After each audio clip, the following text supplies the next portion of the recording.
In the heart of the village, where cobblestone streets wound between quaint houses, there stood an old clockmaker's shop.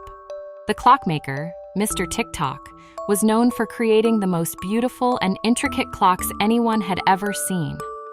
Each one was a masterpiece, with gears that turned silently and hands that moved with perfect precision. But there was one clock in Mr. Tick-Tock's shop that was different from the rest, a dusty, old grandfather clock that no one seemed to notice. One day, as Pinocchio strolled past the shop, he heard a faint ticking sound that was different from the usual rhythm of the clocks. Curious, he pushed open the door and stepped inside. The shop was filled with the soft chimes of clocks, their hands moving in unison. Mr. Tick-Tock greeted him with a warm smile. "What brings you here today, Pinocchio?" the old clockmaker asked. "I heard a strange ticking sound," Pinocchio replied, his eyes scanning the room. "It didn't sound like the other clocks." Mr. Tick-Tock chuckled and nodded toward the dusty grandfather clock in the corner. "Ah, you have a keen ear. That clock is special. It's been in my family for generations, but it's not just any ordinary clock. It's a time-traveling clock." Pinocchio's eyes widened with excitement. "A time-traveling clock? How does it work?" Mr. Tick-Tock explained that the clock had the power to take anyone who used it to any time in the past or future. All one had to do was set the hands of the clock to the desired time and step through its doors. But there was a catch. The clock only worked if the traveler had a pure heart and a good reason for wanting to visit another time. Pinocchio, filled with wonder, asked if he could try the clock. Mr. Tick-Tock agreed, but warned him to be careful. "Remember, Pinocchio, time travel is a big responsibility. You must only use it for good." Excited, but determined, Pinocchio approached the clock. He thought carefully about where he wanted to go and why. Then, with a deep breath, he set the hands of the clock to a time long ago. Back to when Geppetto was a young man, dreaming of one day becoming a father. As soon as he set the time, the clock's doors swung open, and a bright light filled the room. Pinocchio stepped through the doors, and in an instant, he found himself standing in a small, bustling village.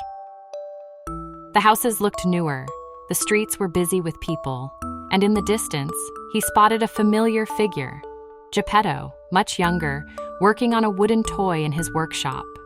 Pinocchio watched from a distance as Geppetto carefully carved the toy, a look of concentration on his face. He saw the joy in Geppetto's eyes as he finished the toy and imagined giving it to a child one day. But Pinocchio also noticed something else. Geppetto looked lonely, as if he were missing something important in his life. Feeling a tug at his heart, Pinocchio realized that Geppetto's greatest wish had always been to have a child of his own, someone to share his love and creations with. Moved by this realization, Pinocchio decided to do something special for the man who had given him life. He approached Geppetto, who looked up in surprise at the sight of the strange boy in his shop. "Hello," Pinocchio said with a smile. "I couldn't help but notice your beautiful work. You must be very talented." Geppetto blushed at the compliment.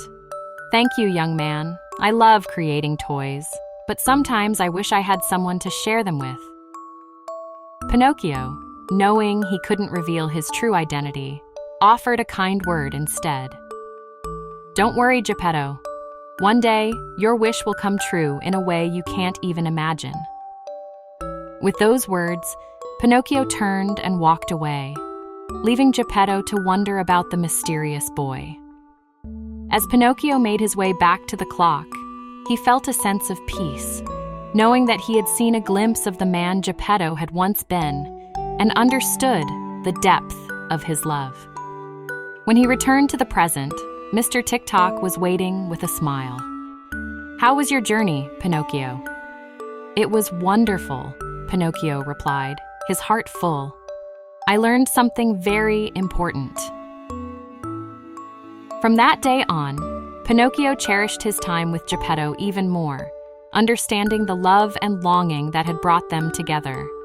And while he knew the clock held many more adventures, Pinocchio also knew that the greatest gift was the present, living each day with the people you love. The tale of Pinocchio and the time-traveling clock became a beloved story in the village, reminding everyone that the bonds of love and family are timeless, and that sometimes the greatest adventures are the ones that help us appreciate what we already have.